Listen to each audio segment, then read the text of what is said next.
ओम नमो भगवते वासुदेवाय। ओम अज्ञानतिमिरन्धस्य ज्ञानाञ्जनशलाकया चक्षुरुन्मिलितं येन तस्मै श्रीगुरुवे नमः। श्रीचैतन्यमनोभीष्टं स्थापितं येन भूतले स्वयं रूपः कदा मह्यं ददाति स्वपदान्तिकं।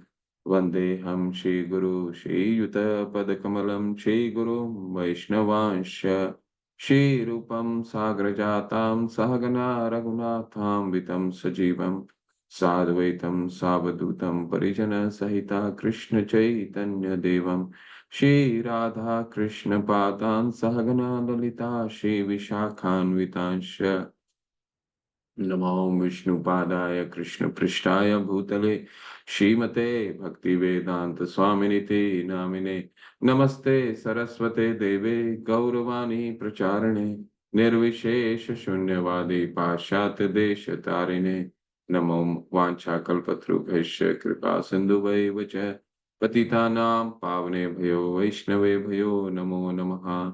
नमो महावदानाय कृष्ण प्रेम पदायते कृष्णाय कृष्ण चैतन्य नामने गौरीतशे नमः। पंचतात्मकं कृष्ण भक्त रूप स्वरूपकं भक्तवतारं भक्ताख्यं नमामि भक्त शक्तिकम्। हे कृष्णा करुणा सिंधु दीनबंधु जगतपते गोपेश गोपिका कांत राधा कांत नमस्तुते।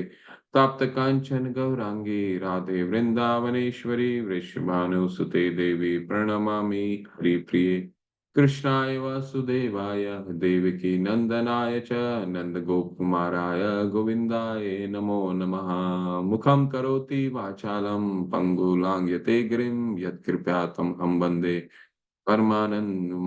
माधवन्। हे गुरुवे गौरचन्द्राय राधिका तदालये कृष्णाय कृष्ण भक्ताय तद्भक्ताय नमो नमः। जय हो श्री कृष्ण चैतन्य प्रभु नित्यानंद श्री अद्वैत गदाधर शिवासादि गौर भक्त वृंदा। हरे कृष्णा कृष्ण कृष्णा हरे हरे हरे राम राम राम हरे हरे। हरे कृष्णा कृष्ण कृष्णा हरे राम राम राम हरे हरे। हरे कृष्णा कृष्ण कृष्णा हरे राम राम राम हरे हरे। हरे कृष्णा। हम अपने मंत्र को उच्चारण कर लेते हैं। हरे कृष्ण प्रभु जी दंडवत प्रणाम। हरे कृष्ण प्रभु जी दंडवत प्रणाम। हरे कृष्ण प्रभु जी सादर प्रणाम। हरे कृष्ण प्रभु जी सादर प्रणाम। हरे कृष्ण कृष्ण कृष्ण। हरे कृष्ण प्रभु जी दंडवत प्रणाम।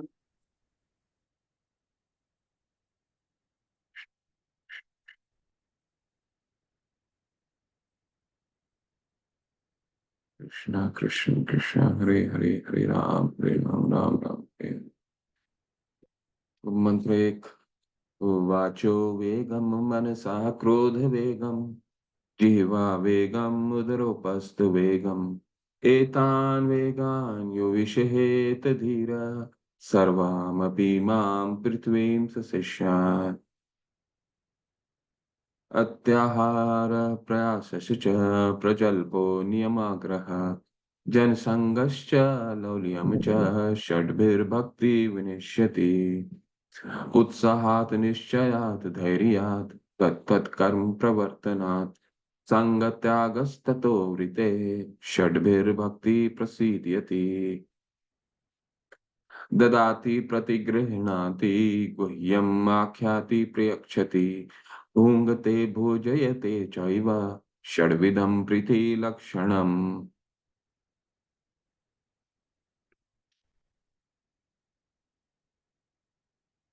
हरे कृष्ण कृष्ण कृष्ण हरे हरे हरे राम हरे कृष्ण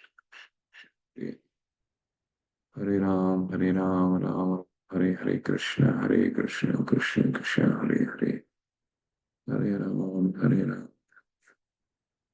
कृष्ण। विराजमान मंत्र 5 है। 5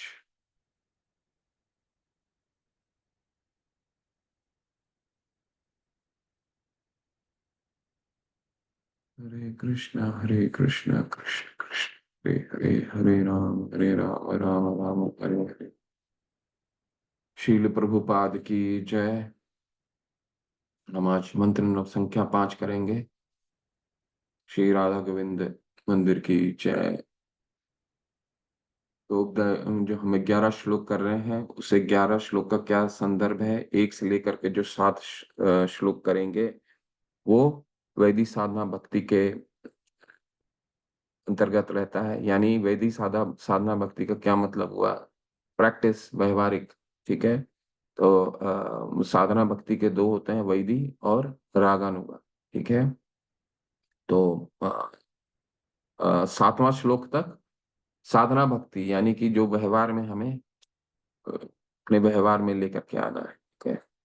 तो वो है 1 से 7। 8वां जो है वो साधना वैदिक साधना भक्ति का दूसरा, यानी रागानुगा भक्ति। और 9 और 11 वो प्रेमा और भाव भक्ति। श्लोक 4 6 प्रेम पूर्ण व्यवहार का वर्णन करता है। पिछले 4 जो संदर्भ हमने क्या देखा, पहला संदर्भ देखा कि सिद्धांत क्या है, व्यवहारिक साधना भक्ति का सिद्धांत क्या है, वैदिक भक्ति का क्या सिद्धांत है। सिद्धांत है किस तरह हमें सिद्धांत 6 चीजों को वेग करने के लिए रूप गोस्वामीपाद हमें शिक्षा देते हैं। क्या है वह, अपने मुख का, वाचो मन का, क्रोध का, जिह्वा का, उदर का, उपस्थ का। ये 6 चीजें अगर हमने नियमित कर लिया, यही 6 चीजों को नियमित करने में हमारा सारा जीवन निकल जाता है। ठीक है। यही हम जो हरे कृष्ण का मंत्र करते हैं, इन 6 चीजों को, वेग को संयमित करने के लिए, वाचो वेगम, मनसा क्रोध वेगम, जिह्वा वेगम, उदरोपस्थ वेगम। ठीक है। ये जो 6 चीजें हैं, ये मुख्य सिद्धांत है। इसको सिद्धांत को करने के लिए क्या कहा गया है, सिद्धांत को करने के लिए कहा गया है कि आप किन चीजों को निषेध करें। किसी चीज को ज्यादा खाना खाना है, ना ज्यादा इकट्ठा करना, उत्याहार प्रयास, उसके लिए ज्यादा प्रयास भी नहीं, जो छोड़ोगे अधिक करें। हरे छोड़ोगे कृष्णा। कि नहीं? तुम छोड़ते हो, बदमाशी करते हो तुम। हो गया आपका? हो गया प्रभु आपका? प्लीज अनम्यूट रखिए, म्यूट रखिए प्रभु प्लीज।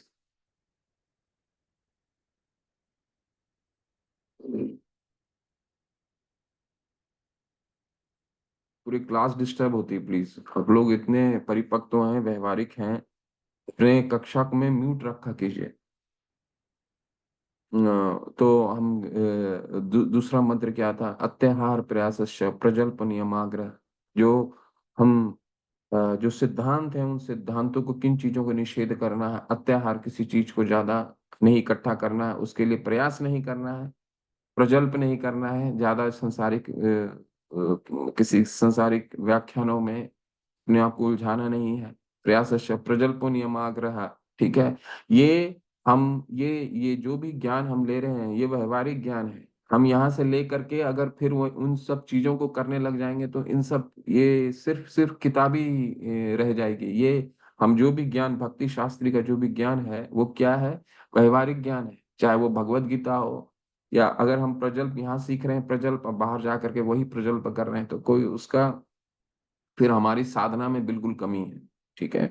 साधना में कमी होने का क्या होगा फिर, हमें हम शास्त्र तो पढ़ रहे हैं, पर वो उसको हमें समझ नहीं है। ददामी बुद्धि योगम तम, ये ददामी बुद्धि तभी भगवान देंगे जब हम साधना हमारी पूरी हम साधना में पूरे दृढ़ रहेंगे। हो सकता है हमारा पतन होगा, क्योंकि हम अभी बद्ध जीव हैं।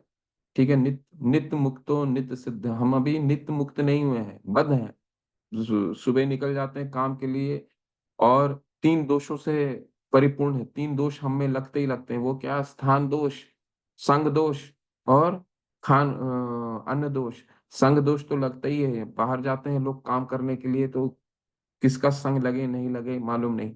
परंतु अगर हम अपनी साधना में दृढ़ हैं, तो धीरे धीरे धीरे धीरे हम ठीक हो जाएंगे। लेकिन वही साध अगर हम नहीं कर पाए उन चीजों को, तो फिर ये व्यर्थ है। प्रजल्पो नियमाग्रह। ठीक है। फिर ये प्रजल्प, नियमाग्रह, नियमाग्रह के भी 2 रहते हैं। एक नियमाग्रह, यानी कि किसी चीज को एकदम हट से बांध लेना, नियमों को कि नहीं मुझे करना ही है। और एकाग्रह मानना ही नहीं, ठीक है, ये नियमाग्रह हो गया। और लौलियम च, किसी पे ज्यादा लालच नहीं होना भौतिक चीजों पे, तो ये निषेध है। तीसरा मंत्र क्या बताता है? तीसरा मंत्र किन चीजों से हम भक्ति से ऊपर जा सकते हैं, ठीक है, तो उत्साहात निश्चय, उत्साहित रहना है, दृढ़ रहना है, उत्साहात निश्चयात धैर्यात, उत्साहित निश्चितता के साथ बढ़ना है, धैर्य रखना है, ठीक है, उत्साहात निश्चयात धैर्यात, तत् कर्म प्रवर्तनात्, यानी कि जो हमारे गुरुजन ने, हमारे गुरु ने जिन नियमों को दिया, उन फॉर्मूला को जीवन में व्यवहारिक रूप से अप्लाई करना है, ठीक है, तत् कर्म प्रवर्तनात् संग त्यागस्ततो वृते षड्वी भक्ति प्रसिद्धति। संग और संग का त्याग, ठीक है, असंग त्याग करना है। और जो श्रेष्ठ पुरुष हैं उनके उनके मार्गों का अनुसरण करना है। तो ये 6 चीजें से हम प्रसिद्धति भक्ति में आगे बढ़ेंगे, ठीक है। और इन भक्ति में आगे बढ़ने के फिर हमने पिछले सत्र में क्या पढ़ा, पिछले चौथे में पढ़ा, पिछले श्लोकों में हमने उल्लेख देखा कि व्यक्ति की इच्छा और महत्वाकांक्षा संगति के अनुसार विकसित होती है। संग संग जायते कामा, इसलिए अगर हम कृष्ण भावनामृत में प्रगति करनी है तो हमें भक्तों के साथ जुड़ना होगा, ठीक है। तो हमें चौथा क्या बतलाता है, सामाजिक भक्तों के साथ हम कैसे जुड़ सकते हैं, ठीक है। ददाति प्रति गृह्णाति गुह्यम आख्याति प्रेक्षति, ददामी देना लेना, ठीक है, अपने मन की बातें उनसे करना। ददामी ददाति प्रति गृह्णाति गुह्यम आख्याति प्रयक्षति, गुह्यम अपनी गुह्य बातें, कुछ ऐसी चीजें हैं जो आपको भक्ति में बहुत भक्ति में एकदम मार्ग आपको आगे नहीं बढ़ने दे रहा, कुछ तकलीफ है, तो सीनियर वैष्णव से जाकर के बात कीजिए, ठीक है, जो आपसे हमेशा संग किनका होता है, आपसे जो वरिष्ठ हैं, ठीक है, आपसे साधना में आगे बढ़े हुए हैं, उनसे जाकर के अपने मन की बात कहिए कि मुझे ये चीजें दिक्कत कर रही हैं, भक्ति में ये चीजें दिक्कत करती हैं, ठीक है। तो ये हो गया गुह्यम आख्याति प्रयक्षति, ठीक है। तो ये कुछ व्यवहारिक लक्षण बताए गए हैं, ठीक है। यह भी समझना शुरू होता है कि किसको भक्त के साथ कैसे जुड़ना चाहिए, विभिन्न प्रकार के भक्तों के साथ कैसे जुड़ना, इस पर आगे के निर्देश ग्रंथ 5 और 6 में पाए जाते हैं, जो हमने चौथे मंत्र में पढ़ा। तो उनकी अब हम ददाति प्रति गृह्णाति गुह्यम आख्याति प्रेक्षति, ये जो सामाजिक व्यवहार है किनके साथ करना है, भक्तों के साथ करना है। तो ये भक्तों को चुनेंगे हम कैसे, कौन है वो जिनके साथ इस तरह का व्यवहार करना है। बाकी तो आपने हमारे आचार्य ने तो बता ही दिया कि संग त्याग करना है, संग का त्याग करना ही नहीं है, असंगों के साथ रहना ही नहीं है, ठीक है।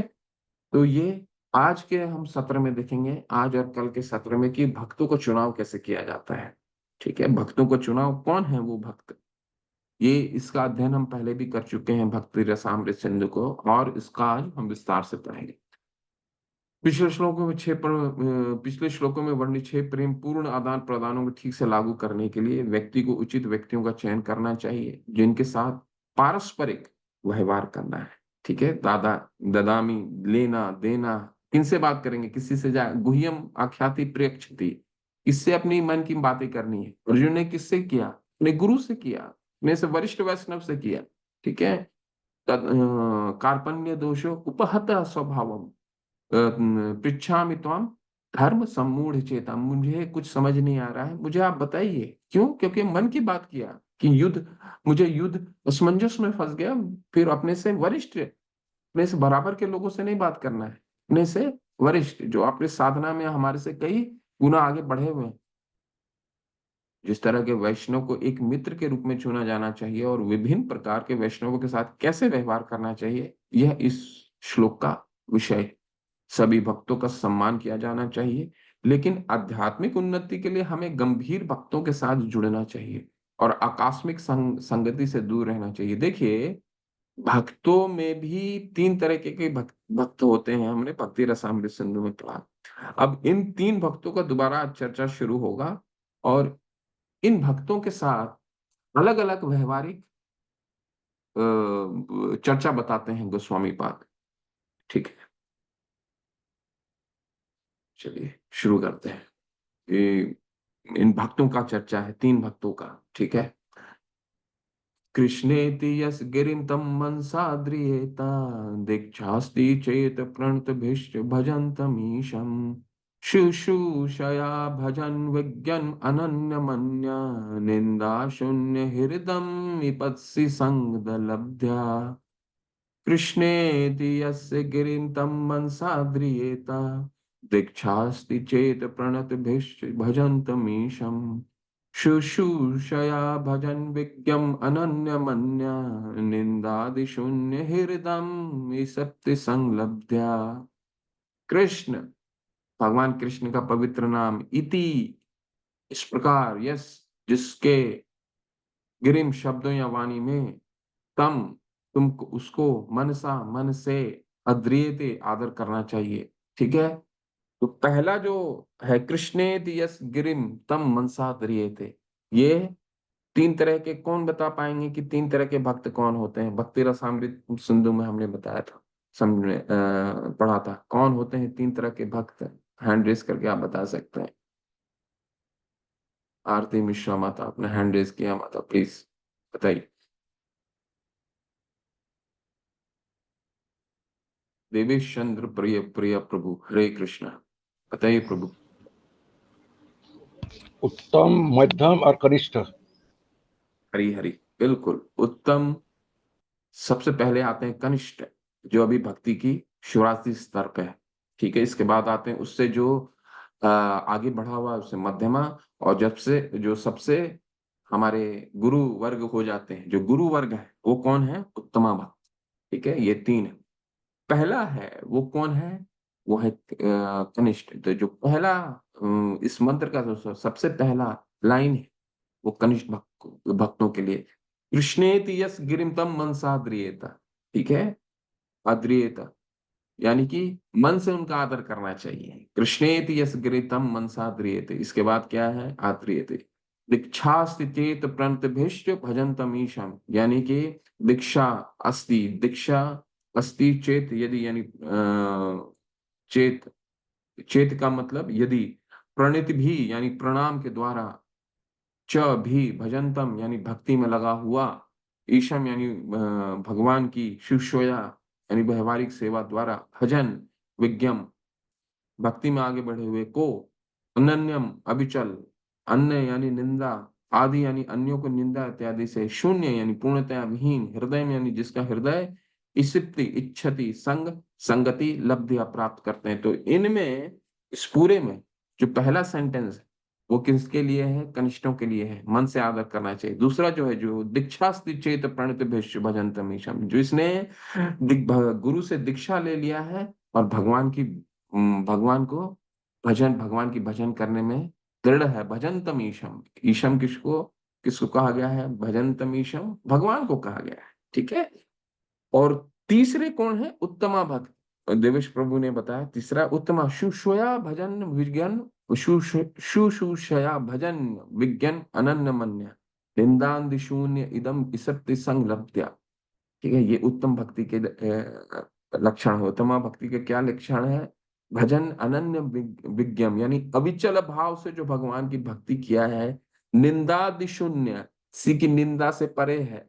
ठीक है, सभी को भगवान के अंश के रूप में देखता है। विद्या विनय संपन्ने ब्राह्मणी गवि हस्तनी सुनी चय व शपा के च पंडिता समदर्शिना, सभी को भगवान के अंश के रूप में देखता है। कोई सबसे निंदा से परे है, निंदा आदि शून्य, निंदा शून्य हो गया, किसी को ईर्ष्या से नहीं देखता है। बाकी के ऊपर में कहीं है, वो हम आगे पढ़ेंगे। तो ये चरित्र ददामी, जो पिछला सत्र में हमने पढ़ा था, वो व्यवहार में भक्तों के साथ, किन भक्तों के साथ कैसे व्यवहार करना है, ये आज के में चर्चा है। पहले चरित्र के बारे में पढ़ेंगे, किनका क्या चरित्र होता है। ठीक है, जिसको हमने भक्ति रसामृत सिंधु में संक्षिप्त में पढ़ा था, आज बहुत विस्तार है उसका। ठीक है, मनुष्य को चाहिए, अनुवाद में श्रील प्रभुपाद की जय, मनुष्य को चाहिए कि जो भक्त भगवान के कृष्ण के नाम का जप करता है उसके मन से आदर करें। कनिष्ठ भक्तों का लक्षण है मन से आदर करें।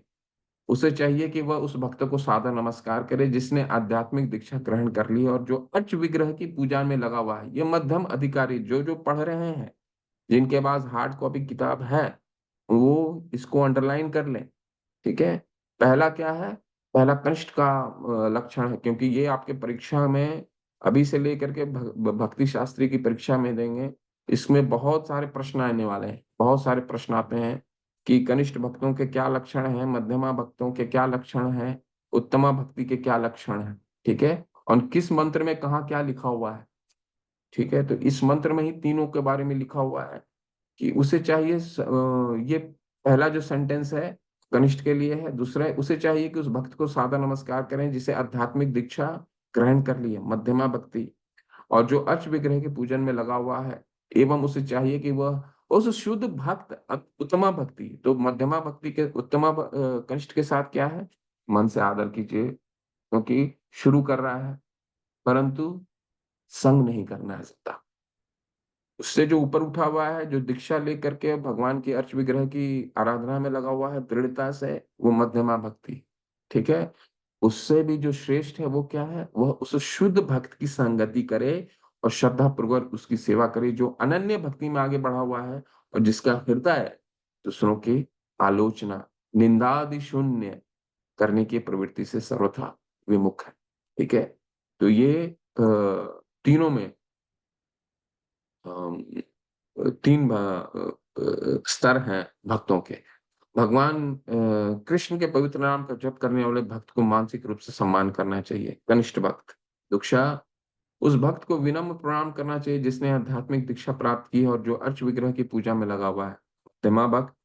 और तीसरा कौन है, उस शुद्ध भक्त के साथ संगति और निष्ठा पूर्वक सेवा करनी चाहिए, जो अविचल भक्ति सेवा में उन्नत है और जिसका हृदय दूसरों की आलोचना करने की प्रवृत्ति से पूरी तरह रहित है। हमारे गुरु वर्ग हो गए, ठीक है। तो गुरु वर्ग का ये तीन स्तर है, ठीक है। अब इन तीन स्तरों में हम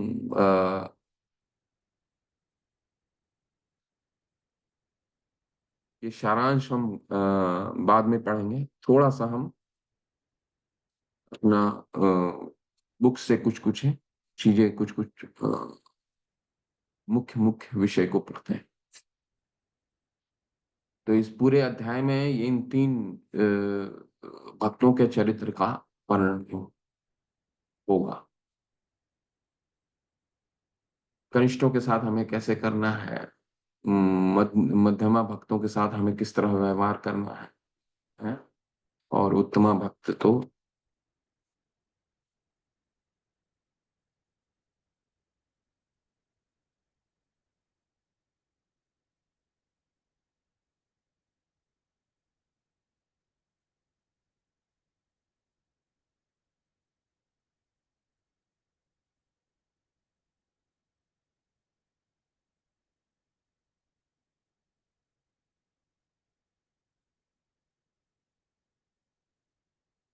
शुरू करते हैं। कुछ कुछ मेन मेन मुख्य मुख्य चीजें हम पढ़ेंगे, जैसा उल्लेख आया है कनिष्ठ, मध्यम और उत्तमा भक्ति के वर्णन होगा, ठीक है। तो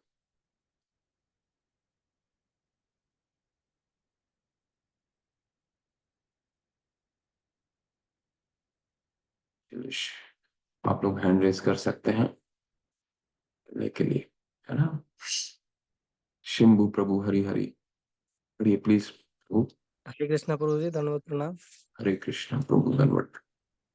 कनिष्ठ अधिकारी ऐसा नौसिखिया है जिसे हरि नाम की दीक्षा गुरु से मिली है और जो भगवान नाम का जप करने का प्रयास कर रहा है। ऐसे व्यक्ति को मन ही मन कनिष्ठ वैष्णव के रूप में सम्मान देना चाहिए। मध्यम अधिकारी गुरु से आध्यात्मिक दीक्षा प्राप्त किए रहता है और गुरु उसे भगवान की दिव्य प्रेम भक्ति से पूरी तरह व्यस्त रखते हैं। मध्यम अधिकारी को भक्ति मार्ग के मध्य में स्थित समझना चाहिए। उत्तम अधिकारी वह है जो भक्ति में बहुत आगे बढ़ा होता है। उत्तम अधिकारी अन्यों की निंदा करने में रुचि नहीं लेता। उसका हृदय पूरी तरह स्वच्छ रहता है और उसे अनन्य कृष्णा भावनामृत की अनुभूति हो चुकी होती है। श्रील रूप गोस्वामी के मतानुसार ऐसे महाभागवत की संगति तथा सेवा अत्यंत वांछनीय है।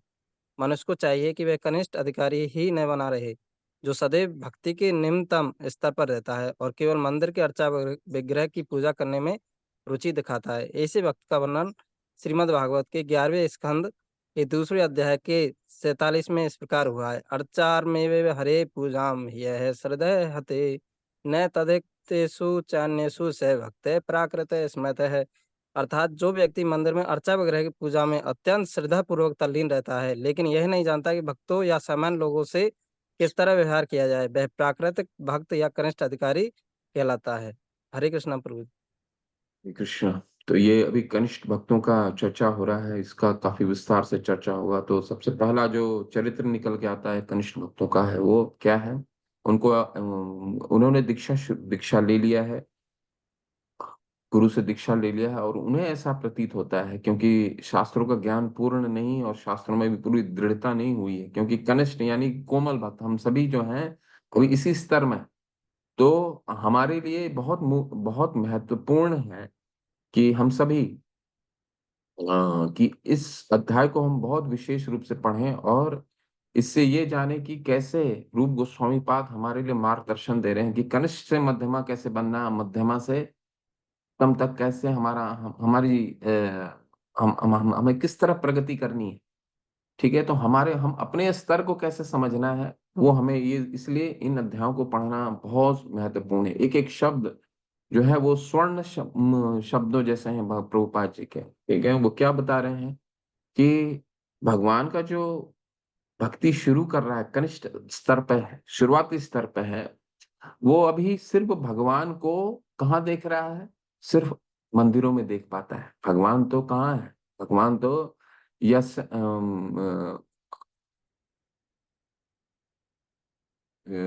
भगवान सर्वत्र है, हर जगह है। ये स्तर हमें तब तक नहीं पता चलेगा जब तक हमारा भक्ति का स्तर ऊपर नहीं। ठीक है, भगवान कह रहे हैं ना, भगवत गीता में क्या कह रहे हैं? तस्य अहम न प्रणश्यामि स च मे न प्रणश्यति। मेरा जो भक्त है वो सर्वत्र मुझे तस्य अहम न प्रणश्यामि, ऐसा कहीं नहीं जो मुझे नहीं दिखता है, और ऐसा सर्वचे में पश्यति, मैं उसको भी ऐसा कहीं नहीं जो वो मेरे लिए नहीं कहीं दिखता। ठीक है, तो ये कनिष्ठ भक्तों का है लक्षण।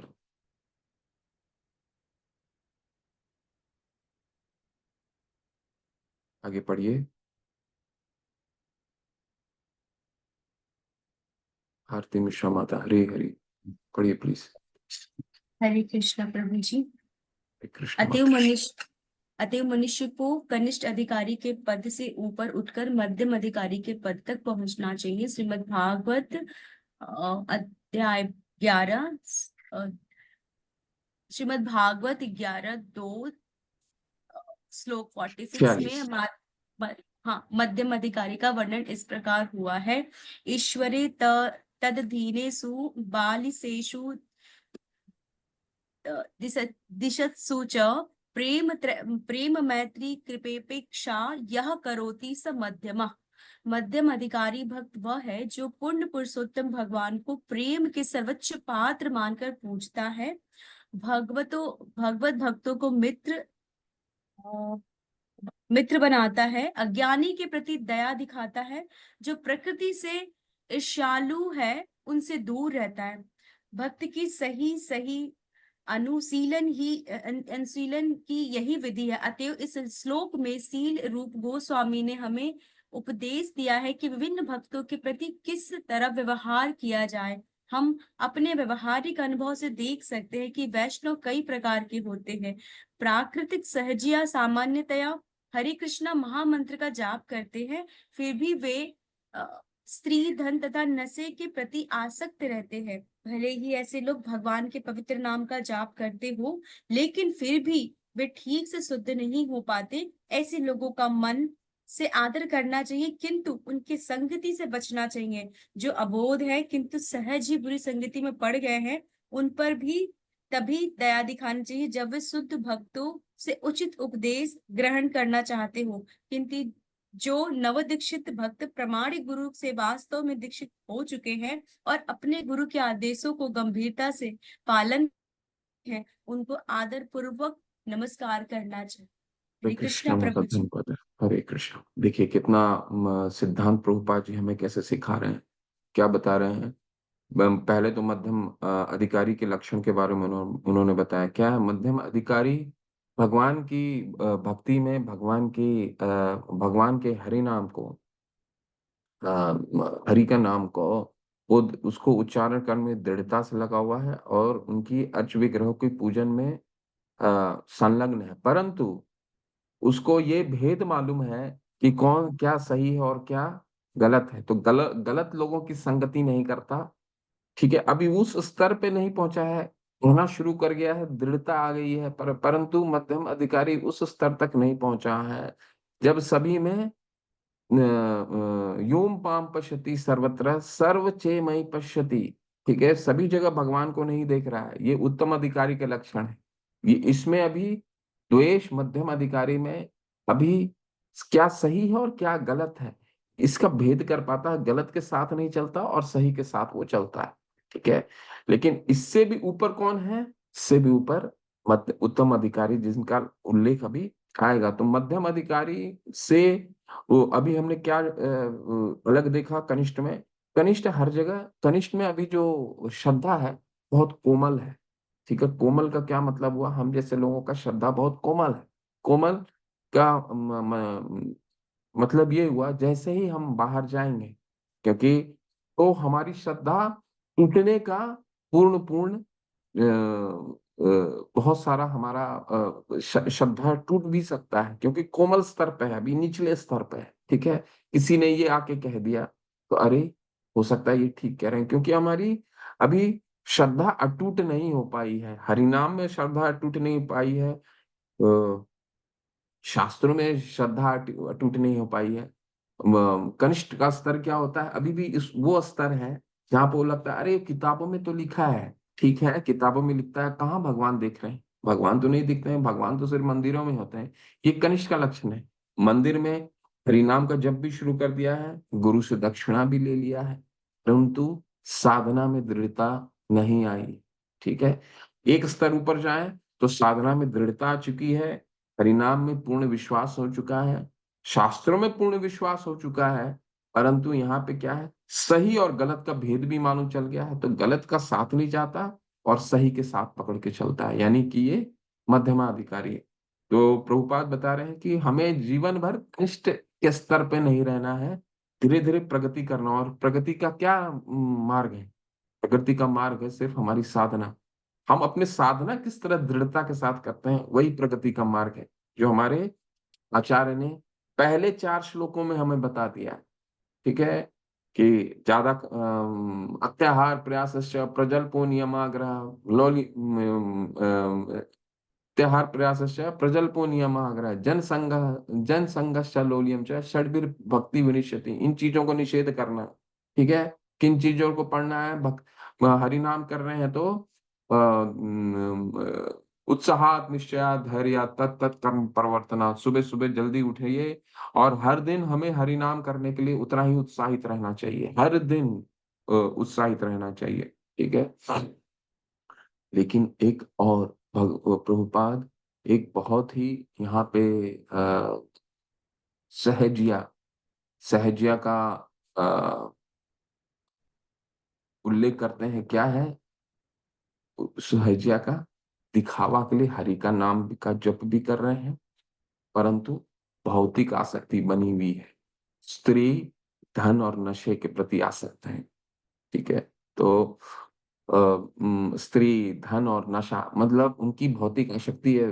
16 माला भी कर रहा है, शास्त्र भी पढ़ रहा है, मंत्रों का उच्चारण भी कर रहा है, परंतु उनकी भौतिक आसक्ति नहीं गई है।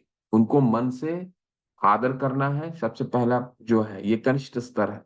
ठीक है, परंतु उनका संग नहीं करना, ये पहला व्यवहारिक।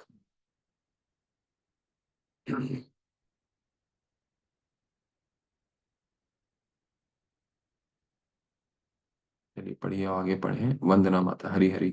हरे कृष्ण। अनम्यूट करके हरे पढ़िए। कृष्ण प्रभु जी, दंडवत प्रणाम। हरे कृष्ण। दंडवत माता प्लीज। इस कृष्ण भावनामृत आंदोलन में जाति, नस्ल या रंग का भेदभाव किए बिना प्रत्येक मनुष्य को अवसर दिया जाता है।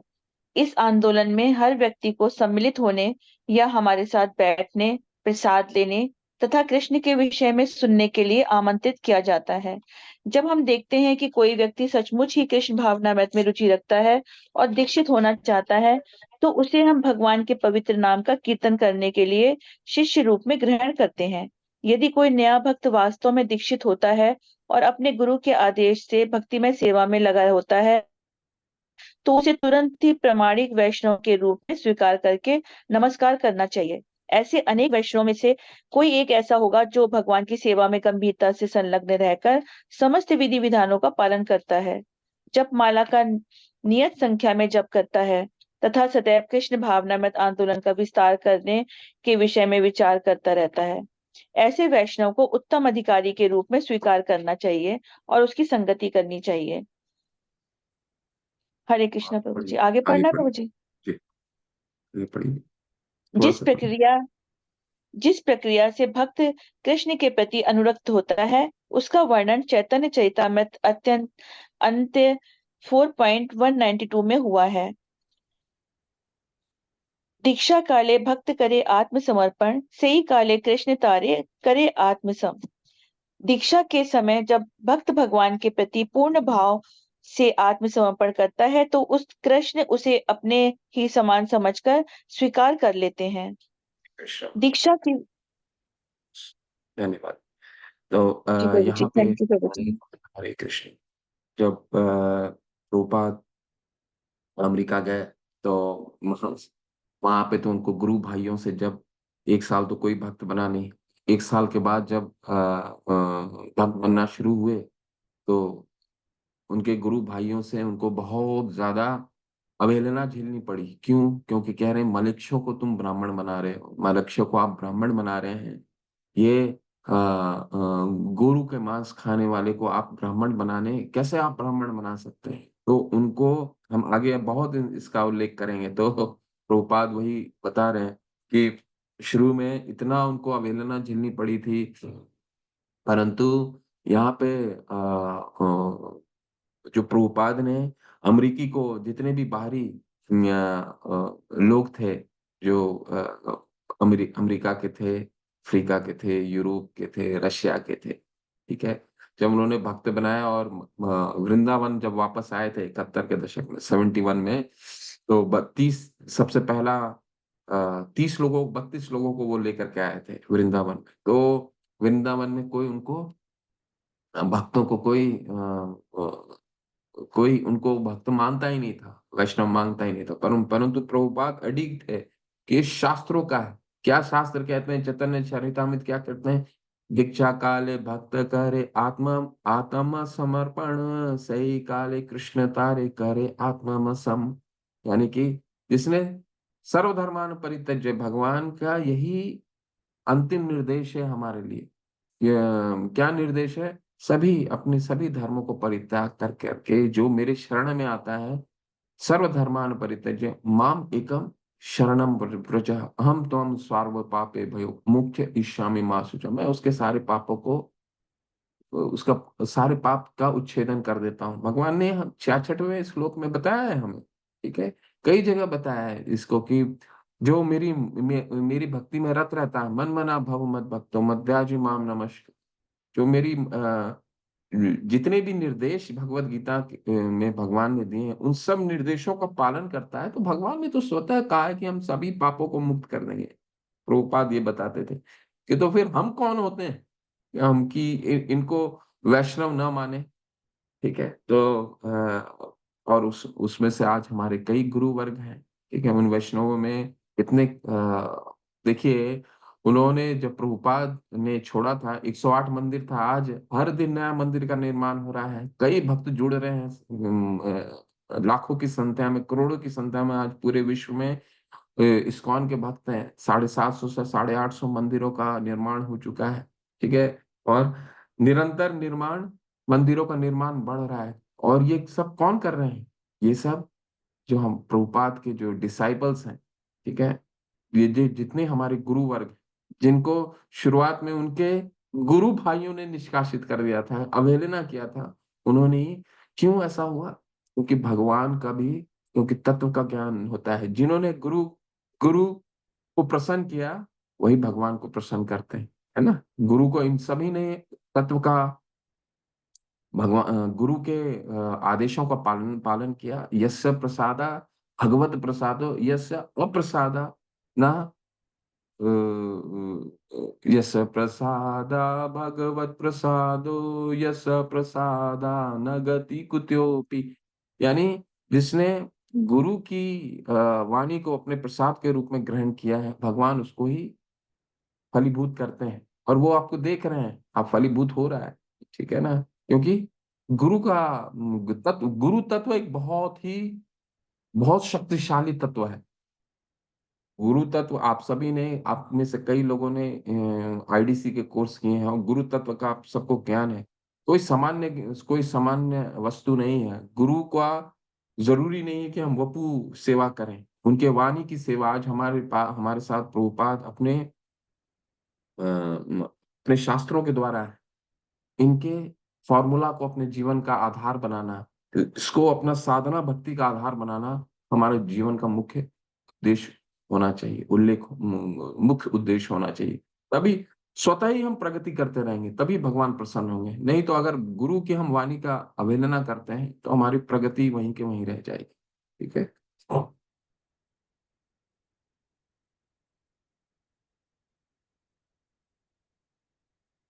देखिए, ये उदाहरण पढ़िए, वैष्णवों का उदाहरण पढ़िए, कितना सुंदर उदाहरण है। स्वर्णकांति माधुरी माधव, हरे कृष्णा। इन उदाहरणों से देखिए, ये जो प्रभुपाद के तात्पर्य हैं, कुछ ऐसा नहीं है जो हमने पूर्व में पहले नहीं पढ़ा है, परंतु ये कितने सुंदर प्रभुपाद दोबारा उन चीजों को हमारे सामने लाते हैं। क्यों लाते हैं? क्यों हम भूल ना जाए। बार बार वही चीज हमें समझाते हैं, बार बार उन्हीं चीजों के आसपास हम हमारी जो साधना है, प्रभुपाद जी का जितना भी आप तात्पर्य देखें, उसमें उन्होंने साधना पे ही हमारा बल दिया है। ठीक है। साधना अगर भक्ति हमारी दृढ़ होगी, वैदिक भक्ति में हम दृढ़ होंगे, तो हमारी प्रगति कोई नहीं रोक सकता। ठीक है, चलिए पढ़िए प्लीज। हरे स्वर्णकांति। कृष्ण प्रभु जी, भगत हरे प्रणाम। कृष्ण। हमने इसके अनेक व्यवहारिक उदाहरण विशेषतः यूरोप तथा अमेरिका में देखे हैं। ऐसे अनेक छात्र हैं जो धनी तथा सम्मानित परिवारों से हमारे पास आते हैं। उन्हें बहुत जल्दी ही भौतिक भोग के प्रति रुचि का अभाव हो जाता है और आध्यात्मिक जीवन में प्रवेश करने के लिए अत्यंत उत्सुक जाते हैं। यदि भी वे अत्यंत धनी परिवारों से आते हैं, तो भी उनमें से अनेक ऐसी जीवन दशाओं को स्वीकार करते हैं जो बहुत सुखदायी नहीं होती। निसंदेह वे कृष्ण के लिए कोई भी जीवन दशा स्वीकार करने के लिए तैयार रहते हैं, यदि वे मंदिर में रह सके तथा वैष्णवों की संगति कर सकें। जब कोई भौतिक भोग के प्रति इस प्रकार उदासीन हो जाता है, तब वह गुरु द्वारा शिक्षा पाने के लिए योग्य बन जाता है। आध्यात्मिक जीवन में प्रगति करने के लिए श्रीमद् भागवत 6.1.13 की संस्तुति है। तपसा ब्रह्मचारेण समेन च तमे दमन च। जब कोई व्यक्ति दीक्षा ग्रहण करने के लिए गंभीर होता है, तो उसे तपस्या, ब्रह्मचारी एवं मन तथा शरीर पर संयम रखने के लिए तैयार रहना चाहिए। यदि वह इस तरह तैयार है और आध्यात्मिक ज्ञान, दिव्य ज्ञानम प्राप्त करने के लिए इच्छुक है, तो वह दीक्षा के लिए उपयुक्त होता है। दिव्यम ज्ञानम का शास्त्रीय दृष्टि से विज्ञान या परमेश्वर का ज्ञान कहा जाता है। तद विज्ञानार्थ स गुरुम एवाभिगच्छेत्। जब कोई परम सत्य के दिव्य विषय में रुचि दिखाता है, तो उसे दीक्षा दी जानी चाहिए। ऐसे व्यक्ति को दीक्षा ग्रहण करने के लिए गुरु के पास पहुंचना चाहिए। श्रीमद् भागवत में 13.21 में यह भी संस्तुति की गई है। तस्मात् गुरु प्रपद्येत जिज्ञासु श्रेय उत्तमम। जब कोई सचमुच ही परम सत्य के दिव्य में रुचि रखे, तो उसे आध्यात्मिक गुरु के पास से जाना चाहिए। हरे कृष्ण प्रभु जी। कृष्ण माता। तो एक कथा सुनाता हूँ आपको। यहाँ पे प्रभुपाद बता रहे हैं कि ऐसे कई लोग, ऐसे कई हिप्पी थे, जब उनके हिप्पी भी थे जो जीवन से उदासीन थे। ठीक है। 60 और 70 के दशक में अमेरिका का वही स्तर था जो हमारा आज का स्तर है, या हमारे से आगे आने वाले 5 साल बाद की पीढ़ी वो स्तर देखेगी। उस समय कई समृद्धि हो चुकी थी, अमेरिका में समृद्धि आ चुकी थी। करीबन सभी के पास एक घर हुआ करता था, दो दो गाड़ियां हुआ करती थी। उनके बच्चे जो थे, उनके जो बच्चे थे, उनको जीवन से उन चीजों की आवश्यकता खत्म हो गई थी जो जो जो सामान्यता होती है। क्या? कौन सी आवश्यकता? धन, ऐश्वर्य, धन और ऐश्वर्य। ठीक है। मुख्यतः यही होता है लोगों की, ज्यादातर भारत में आप देखेंगे तो यही है। तो क्योंकि एक स्तर आ जाता है जब वो धन को देख लेते हैं, ऐश्वर्य को देख लेते हैं, तो उनकी इच्छा समाप्त हो जाती है। तो वो स्तर 60 के दशक में, 60 और 70 के दशक में आ चुका था अमेरिका में। ठीक है। अब 70 के दशक में, 60 के दशक में वो चीज आ गई थी, तो हिप्पी मूवमेंट का बहुत सारे जो जो यूथ था उस समय, जो अ, लड़के लड़कियां 20-21 के थे, मतलब यूथ जो था, वो मार्ग से भटक के वो किसी और प्रसन्नता के लिए जा रही थी। धन और ऐश्वर्य उनको प्रसन्नचित नहीं कर पा रहा, और किसी प्रसन्नता के लिए आगे बढ़ते थे। और तो वो क्या प्रसन्नता मिलता था, तो वो ध्यान योग की तरफ गए, और उस ध्यान योग के अंतर्गत गलत आचरणों में वो पड़ते थे। फिर नशा का सेवन करते थे, और नशा के द्वारा वहां पे कहा जाता था कि नशा से आप एक दूसरे दुनिया में चले जाते हो, आपको प्रसन्नता मिलती। तो इस मूवमेंट को हिप्पी मूवमेंट कहा जाता था। हिप्पी कोई लोग नहीं थे, एक एक एक कल्चर था। ठीक है। 70 के दशक में। और इसका क्यों उत्पात हुआ था, उसका कारण मैंने आपको बताया। ठीक है। संपन्नता आ चुकी थी, तो धन ऐश्वर्य की और जरूरत था नहीं लोगों को, बच्चों को, नए जनरेशन। उसमें भी यही जो प्रभुपाद यहाँ बता रहे हैं कि कई लोग ऐसे जुड़े थे जो जिनके धन, जो इतने धनी परिवार से आते थे। गिरिराज स्वामी महाराज हमारे गुरु वर्ग हैं, जिनका एक उदाहरण मैं आपको बताता हूँ। वो उनके पिता बहुत मशहूर वकील थे, और बहुत प्रसिद्ध और बहुत धनी थे। ठीक है। वो स्वयं भी बहुत शिक्षित थे, गिरिराज महाराज। जब उन्होंने त्याग करके इस आंदोलन में वो जुड़े, प्रभुपाद के आंदोलन में जुड़े, तो प्रभुपाद ने उनको सबसे पहला जो असाइनमेंट दिया, वो दिया जुहू मंदिर का निर्माण का। और जुहू मंदिर आपको सब बहुत लोगों को मालूम होगा या नहीं भी मालूम है, बताता हूँ। जुहू मंदिर बहुत संघर्षशील, उसका जमीन को पाना बहुत संघर्ष रहा था एक समय पे। जे जमीन का जो जमीन जिसकी थी, वो प्रभुपाद इसके साथ उन्होंने बहुत धोखा किया था। उनसे पैसे लेने के बाद जमीन का जो एग्रीमेंट होता है, उस एग्रीमेंट को उन्होंने तोड़ दिया था। बहुत संघर्षशील था। और जब जुहू का जो आप मंदिर आज देख रहे हैं, पहले वहां जंगल हुआ करता था। लेकिन प्रभुपाद जी को, क्योंकि वो पहले भी गए थे, ठीक है, मोरारजी, मिसेस मोरारजी से मिलने जाते थे ना पहले, तो जब अमेरिका जाने से पहले, तो उस रास्ते से वो जाते थे, तो वो जगह उन्हें बहुत पसंद था। तो वो अडिग थे कि मुझे यही जमीन पे, इसी जगह मंदिर का निर्माण करता। वो जंगल था। और जब वो जबरदस्ती उस जमीन पे उन्होंने अपना कब्जा जमाया था, तो वहां पे टेंट गाड़ करके अर्च विग्रह की पूजा की जाती थी। अब समझिए, टेंट में पानी भी बंद कर दिया गया था। वो इतना बदमाश था जो उसका ओनर था, प्रभुपाद जी को धोखा देने के लिए उसने 2 लाख रुपए भी ले लिए थे, और वो जमीन भी नहीं दे रहा था। प्रभुपाद जी ने भी बोला था अपने जितने भी शिष्य जो थे उनको कि तुम उस जमीन को छोड़ना नहीं। और टेंट था, टेंट में सारे लोग रहते थे, और टेंट के आसपास जंगल था जैसा, चूहे जाते थे, सांप निकलता था, तिलचट्टे होते थे। और मच्छर तो कहिए नहीं, टेंट में वो जंगल में मच्छर तो होगा ही। ठीक है, ऐसे में वो अर्च विग्रह की पूजा करते थे। और बीच में तो पानी भी उन्होंने बंद कर दिया था, उनके जो मालिक थे जमीन के, पानी भी बंद कर दिया था। और इसको, इस पूरे मूवमेंट को कौन देख रहे थे वहां पे बैठ के? गिरिराज महाराज। और वो कौन थे? गिरिराज महाराज एक बहुत ही प्रतिष्ठित वकील, अमेरिका के, और बहुत ही धनी वकील के पुत्र थे। तो ऐसा कोई एक उदाहरण नहीं है, कई उदाहरण है पूरे इस्कॉन संस्था में, जो अपने जीवन जो है वो गुरु को, अपना इस मूवमेंट को उन्होंने दिया, अपने गुरु के उपदेश को दिया। ठीक है। तो यहाँ एक बहुत ही बहुत बहुत महत्वपूर्ण सिद्धांत है। क्या सिद्धांत है? तपसा ब्रह्मचर्येण समेन च दमेन च। इसको अंडरलाइन कर लीजिए। ठीक है, क्या है ये तपसा ब्रह्मचर्येण? जब कोई व्यक्ति, आप में से कई लोग दीक्षा ग्रहण करना चाहते होंगे, कई लोग दीक्षा के लिए अपने आप को तैयार नहीं मानते हैं।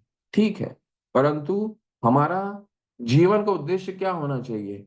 कि जब कोई व्यक्ति दीक्षा, तपसा, तपस्या नंबर एक, दूसरा ब्रह्मचर्य, यानी कि दीक्षा लेने के लिए जगह वो तपस्या, ब्रह्मचर्य और मन तथा शरीर में संयम रखना। ठीक है, ये चार चीजें जो है ये बहुत महत्वपूर्ण है। यही सिद्धांत हमारा पहला मंत्र दिखाता है, वाचो वेगम मनसा क्रोध वेगम। तो बार बार इसका उल्लेख आएगा, ब्रह्मचर्य, तपसा ब्रह्मचर्येन शमेन च दमेन च। ठीक है, मन, शरीर, तपस्या, ब्रह्मचर्य, ये चार चीजें हमें, शारीरिक तपस्या भी जब हमने पढ़ा था 16वें अध्याय में, 17वें अध्याय में, भगवान तीन तपस्या के बारे में बताते हैं ना। शारीरिक, वाणी, मन की तपस्या। ठीक है, शारीरिक तपस्या में क्या बताते हैं? ब्रह्मचर्य, यानी तपस्या, ब्रह्मचर्य, मन तथा शरीर। ठीक है, तो इन चारों का बहुत दृढ़ता से पालन होना चाहिए।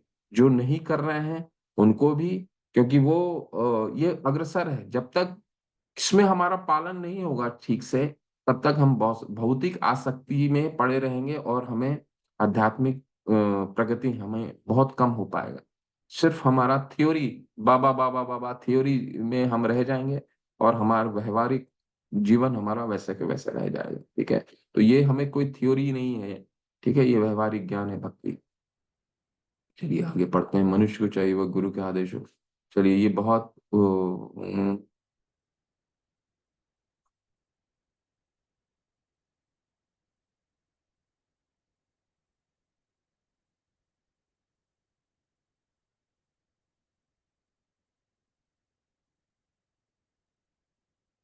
आज हम 7 बजे संपन्न करेंगे। चलिए इसको पढ़िए। ये प्रीति रानी माता, हरी हरी, हरे कृष्णा। हरे ये पढ़िए जिसकी प्लीज। श्रद्धा पूर्ण तथा अदृढ़ हो वह नो शिक्षा कहलाता है, लेकिन इस विधि का कर्मशः पालन करते हुए वह प्रथम श्रेणी के भक्त के पद पर ऊपर उठ जाएगा। प्रत्येक व्यक्ति अपने भक्ति जीवन का शुभ आरंभ नवदीक्षित अवस्था से करता है, किंतु यदि वह हरिनाम जप की निर्दिष्ट संख्या को ढंग से पूरा करता है तो वह कर्मशः उत्तम अधिकारी के उच्चतम पद को प्राप्त करता है। कृष्णा भावना अमृत आंदोलन नित्य 16 माला जप करने की स्तुति करता है, किंतु पश्चात देशों के लोग माला पर अधिक काल तक जप करते हुए एकाग्र नहीं रह सकते। अतः न्यूनतम संख्या में जप करने का निर्धारण किया गया है। किंतु श्री भक्ति सिद्धांत सरस्वती ठाकुर कहा करते थे कि जब तक कोई कम से कम 64 माला 1 लाख नाम जप न कर ले तब तक उसे पतित मानना जाना चाहिए। उनकी गणना के अनुसार हम सब पति जैसे हैं, किंतु चूंकि हम परमेश्वर की सेवा पूरी गंभीरता तथा छल कपट के बिना करने के लिए प्रयत्नशील रहते हैं, अतएव हमें परम पतित पावन श्री चैतन्य महाप्रभु की कृपा की आशा है। श्री चैतन्य महाप्रभु से महान भक्त सत्यराज खान ने पूछा कि वैष्णव को किस तरह पहचानना चाहिए, तो महाप्रभु ने उत्तर दिया, प्रभु कहे यारे मुके सुनी एक बार, कृष्ण नाम सही पूजे श्रेष्ठ सबाकार। यदि यदि किसी व्यक्ति के मुख से एक बार भी भगवान श्री कृष्ण शब्द सुनाई पड़ जाए तो उसे समस्त व्यक्ति उसे श्रेष्ठ व्यक्ति मान लेना चाहिए। श्री चैतन्य मतलब भगवान श्री चैतन्य महाप्रभु ने आगे कहा, प्रभु जी पढ़े आगे। ये पढ़ लीजिए। अतएव यारे मुखे एक कृष्ण नाम से ही जन वैष्णव करे तारे सम्मान। जो भगवान श्री कृष्ण के पवित्र नाम के कीर्तन में अभिरुचि रखता है और यहाँ जो अभ्यास भगवान श्री कृष्ण के नामों का कीर्तन करना पसंद करता है उसे वैष्णव के रूप में स्वीकार करना चाहिए और कम से कम मन से तो उसको सम्मान देना चाहिए। श्री हरे कृष्ण, चैतन्य हरे कृष्ण, हरे कृष्ण। आज यहीं रुकते हैं, कल से हम इसका अध्ययन करेंगे दोबारा, क्योंकि इसमें बहुत सारे चर्चा है, इसलिए कल इसको कंटिन्यू करेंगे ना।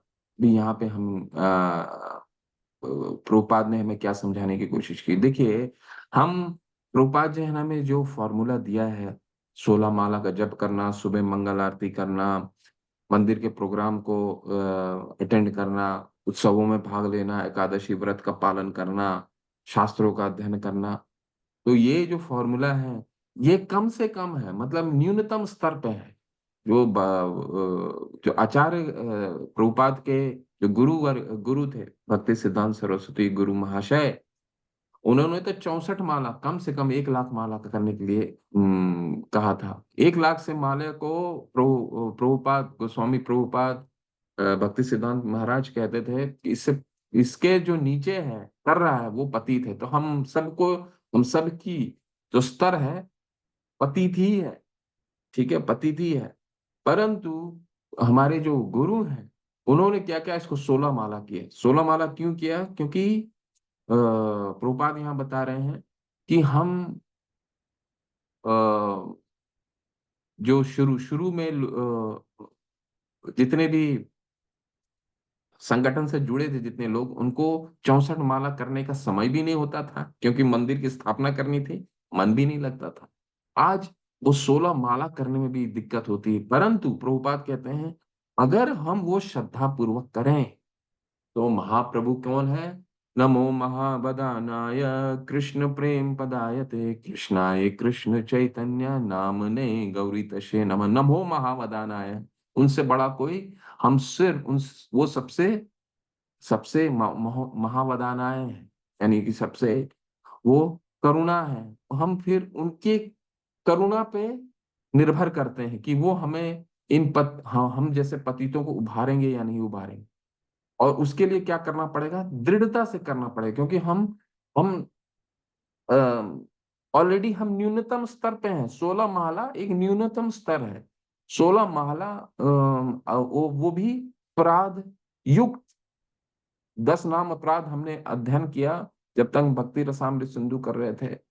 हमने 10 नाम अपराध युक्त, आगे हम पढ़ेंगे उसको। अपराध युक्त अगर हम 16 माला करते हैं, दृढ़ता से अपने साधना में अडिग रहते हैं, तब हम अपेक्षा कर सकते हैं कि चैतन्य महाप्रभु हम पे करुणा करेंगे, कि हम हमारी जो ये पतित अवस्था है, नमो महावदाना, जो पतित अवस्था है, वो इससे हम ऊपर उठेंगे। नहीं तो हमारे तो गुरु वर्ग जो थे उन्होंने कहा था कि 1 लाख माला कम से कम होनी चाहिए। इन प्रभुपाद जी ने हमारे लिए सरल कर दिया, आसान कर दिया है। ठीक है, हरी हरी। तो इसको हम अपने देखिए कितने महाप्रभु, कितने महावदानाएं हैं। यहाँ पे क्या कह रहे हैं, माता ने कितना सुंदर से पढ़ा, प्रभु कहे यार मुखे सुनिए को बारा कृष्ण नाम से ही पूजे से ही सब अकारा। प्रभु कहते हैं एक बार ने भी हरि का जो नाम ले लिया, एक बार किसी एक ने एक बार भी हरे कृष्ण बोल दिया, उसको वैष्णव मान लो। ठीक है, तो वैसे इसका बहुत हरिदास ठाकुर के साथ इनका बहुत वार्तालाप है और इसको गहरा करते जाते हैं। लेकिन प्रभु कितने कितने दयालु हैं, चैतन्य महाप्रभु। वो कह रहे हैं कि जो एक बार भी नाम ले लेता है समझो कि वो वैष्णव है। ठीक है, ठीक है। बाकी इसका कल हम लोग चर्चा रखेंगे। आज मैं प्रश्न नहीं ले सकता हूँ, थोड़ा मुझे बाहर जाना है। कल आप अपने जितने भी प्रश्न हैं आप नोट करके रखिए, इस पे कल चर्चा करेंगे। आज का सत्र और कल का सत्र, ये दोनों के जो प्रश्न हैं उस पर कल हम चर्चा करेंगे। शील प्रभुपाद की जय, रूप गोस्वामी पाद की जय। हरे कृष्णा।